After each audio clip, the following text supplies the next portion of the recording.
दोस्तों आज का हमारा टॉपिक है ग्लोबल बॉयलिंग यानी कि पृथ्वी का उबलना। आज हम चर्चा करेंगे क्या पृथ्वी उबलना शुरू हो गया है।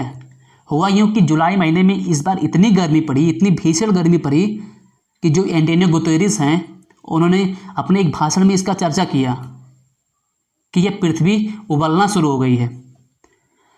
दोस्तों जब कभी हम पर्यावरण की किताब खोलेंगे या उसके पन्ने को पलटेंगे और जब हम जलवायु परिवर्तन के चैप्टर को पढ़ेंगे तो हमें एक शब्द मिलेगा जिसका नाम है ग्लोबल वार्मिंग यानी कि वैश्विक तपन। इसका मतलब होता है कि पृथ्वी गर्म हो रही है। अब तक तो यही चल रहा था कि पृथ्वी गर्म हो रही है, ग्लोबल वार्मिंग का दौर है। बट हुआ यूँ कि जो ये हैं एंटोनियो गुतेरेस, यूनाइटेड नेशन के जनरल सेक्रेटरी हैं, महासचिव हैं, न्यूयॉर्क में एक भाषण दे रहे थे। इसी भाषण में उन्होंने इस बात का जिक्र किया कि जो पृथ्वी अभी तक गर्म हो रही थी वह अब उबलना शुरू हो गई है। मतलब इतनी गर्मी इस बार पड़ी है जुलाई महीने में कि पृथ्वी उबलना शुरू हो गई है। उन्होंने अपने स्पीच में कहा कि era of global warming ends, era of global boiling has arrived. मतलब कि ग्लोबल वार्मिंग का दौर था ख़त्म हो चुका है, अब ग्लोबल बॉइलिंग का युग शुरू हो गया है। ये स्टेटमेंट है एंटोनियो गुतेरेस का। जैसे ही एंटोनियो गुतेरेस ये स्टेटमेंट देते हैं या स्पीच देते हैं, ये सारे न्यूज़पेपरों की हेडलाइन बन जाती है। और तो और जितने भी इन्वायरमेंट के एक्टिविस्ट हैं, जितने भी, चाहे वो एनजीओ हों, चाहे वो सरकारें हों, चाहे वो सिविल सोसाइटी हों, वो सब इस बात को चिंतित हो गई, यानी कंसर्न इनके बीच में आ गया कि इतनी गर्मी पड़ रही है कि पृथ्वी अब उबलना शुरू हो गई है। उन्होंने कहा यह चिंता की बात होगी, हमें इस पर काम करना होगा। एंटोनियो गुतेरेस कहते हैं कि जुलाई महीने में जो रिकॉर्ड तोड़ने वाला तापमान दिखा है वही है पृथ्वी के ग्लोबल वार्मिंग से ग्लोबल बॉइलिंग में बदलने की प्रक्रिया। उन्होंने कहा कि जो उत्तरी गोलार्ध है, आपको बताएं, उन्होंने कहा जो उत्तरी गोलार्ध है, आप देखिए ये पृथ्वी है, इसके ऊपरी भाग को हम उत्तरी गोलार्ध कहते हैं और इसके दक्षिणी भाग को हम, जो नीचे वाला भाग है, इसको हम दक्षिणी गोलार्ध के नाम से जानते हैं। उन्होंने कहा कि जो उत्तरी गोलार्ध है जहाँ पर इस बार इतनी भीषण गर्मी पड़ी है कि उस गर्मी को उन्होंने क्रूर गर्मी नाम दिया है। मतलब इतनी गर्मी पड़ी है, और ख़ासकर ये जो रीजन है, ये रीजन पूरा, ये क्षेत्र पूरा ठंडे प्रदेशों में आता है। भारत भी उत्तरी गोलार्ध में ही आता है। तो उन्होंने कहा कि उत्तरी गोलार्ध में जो इस बार गर्मी पड़ी है वो भीषण गर्मी जो है उसको उन्होंने क्रूर गर्मी नाम दिया है। तो आप सोचो कि ये रीजन है जहाँ पर वर्ष भर हमेशा सूर्य का तापमान लंबवत यानी सीधे पड़ता है, ये गर्म प्रदेश है, तो यहाँ पर कितनी गर्मी पड़ी होगी। जब ये ठंडे प्रदेशों में रहना मुश्किल हो गया है तो यहाँ की स्थिति क्या होगी, और इसी में भारत आता है। ये कह रहे हैं एंटोनियो गुतेरेस। उन्होंने इस बात की भी चर्चा की कि यह जो पृथ्वी का उबलना शुरू हुआ है, ग्लोबल बॉइलिंग का दौर शुरू हुआ है, यह पृथ्वी के लिए या पूरे प्लेनेट के लिए यह एक डिजास्टर साबित होगा, एक आपदा के रूप में साबित हुआ है। अक्सर हमने अभी तक देखा है कि जो आपदा थी उसको हम कभी भूकंप कहते थे, सुनामी कहते थे, बाढ़ कहते थे, चक्रवात के नाम से जानते थे। बट उन्होंने इस बार इस गर्मी को भी एक आपदा का नाम दिया। आप देखिए ये साउथ यूरोप का फिगर है। साउथ यूरोप ठंडे प्रदेशों में आता है जहाँ पर टेम्परेचर गर्मियों के महीने में 10 से 20 डिग्री सेल्सियस के बीच में रहता है टेम्परेचर। बट इस बार क्या हुआ कि इस बार इतनी गर्मी पड़ी यूरोप में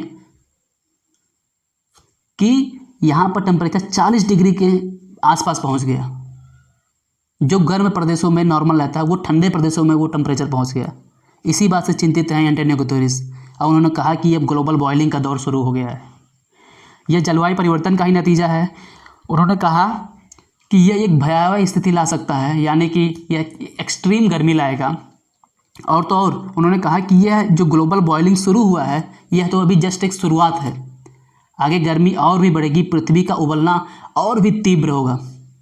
इसीलिए जो विश्व के लीडर हैं, जो राष्ट्रों के राष्ट्राध्यक्ष हैं, चाहे प्रधानमंत्री हों चाहे राष्ट्रपति हों, उन्होंने उनसे अपील की है कि अब आप जलवायु परिवर्तन यानी कि ये जो गर्मी बढ़ रही है, ग्लोबल बॉइलिंग से रिलेटेड जितने भी आपको स्टेप लेने हैं वो लीजिए। आप किसी भी प्रकार का कोताही मत बरतिए, कोई बहानेबाजी मत कीजिए, कोई झिझक मत पालिए किसी भी स्टेप को लेने के लिए।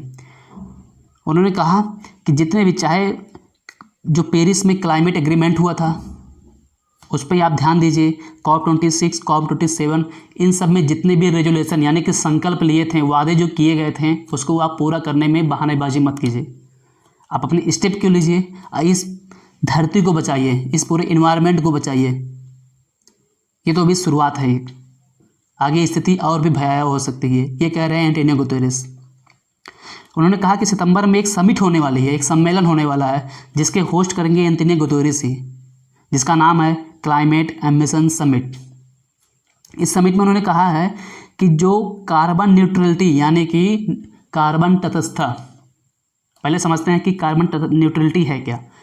कार्बन न्यूट्रलिटी मतलब कि ना तो हम कार्बन का उत्सर्जन करेंगे, अगर जो मान लो हम उत्सर्जन करते भी हैं तो हम किसी और तरीके से, वैकल्पिक तरीक़ों से हम इसका बैलेंस करेंगे कि हम जितनी मात्रा में कार्बन का उत्सर्जन कर रहे हैं उतनी ही मात्रा में इसका खपत भी कर लें, इसका हम डंप भी कर लें, चाहे वो नवीकरणीय ऊर्जा हो। सपोज भारत में जो बिजली बनती है या ऑलमोस्ट जहाँ भी हर जगह बिजली जो बनती है, इलेक्ट्रिसिटी, वो कोयले के द्वारा बनती है। जो थर्मल पावर है वहाँ पर कोयले को जला करके बिजली बनाई जाती है। अब ये कोयला कार्बन उत्सर्जन करता है, तो इसका कार्बन न्यूट्रलिटी का मतलब ये हो सकता है कि आप जो कार्बन उत्सर्जन कर रहे हैं कोयले पे, या कोयले से जो बिजली बना रहे हैं, कोयले से ना बना करके आप बनाइए पन बिजली परियोजनाओं से। आप जो विंड एनर्जी यानी पवन ऊर्जा है वहाँ से आप बिजली बनाइए, आप परमाणु ऊर्जा से बिजली बनाइए। आप कार्बन जो कोयले का यूज मत कीजिए तो कार्बन का उत्सर्जन होगा ही नहीं।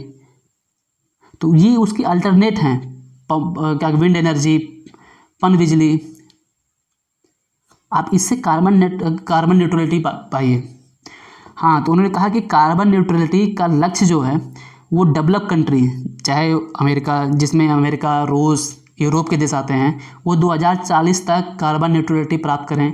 और जो उभरती हुई अर्थव्यवस्थाएं हैं, जितनी भी इमर्जिंग इकॉनमी है, जिसमें भारत आता है और साउथ ईस्ट एशिया के देश आते हैं, साथ ही साथ जो अफ्रीकन कंट्री के जो देश हैं, ये सब 2040 तक कार्बन न्यूट्रलिटी का लक्ष्य प्राप्त करें। यही है ग्लोबल बॉयलिंग का दौर, जिसको एंटोनियो गुतेरेस अपने एक भाषण में कहे हैं। तो हम सभी को, पूरी सरकार के साथ साथ जितनी भी सोसाइटी है, सिविल सोसाइटी है, हमें अपने पर्यावरण को बचाने के लिए कार्बन का उत्सर्जन कम करना है। और जितने भी रेजुलेशन लिए हैं सरकारों से ये रिक्वेस्ट है कि वो अब इस पर अपने एक्शन शुरू कर दें। तो ये है पूरा ग्लोबल बॉयलिंग का जो पूरा चर्चा रहा, उसको हमने किया। अब लेक्चर को समाप्त करते हैं। आप इसको लाइक कीजिए, शेयर कीजिए, सब्सक्राइब कीजिए। Thank you. मिलेंगे नेक्स्ट लेक्चर में।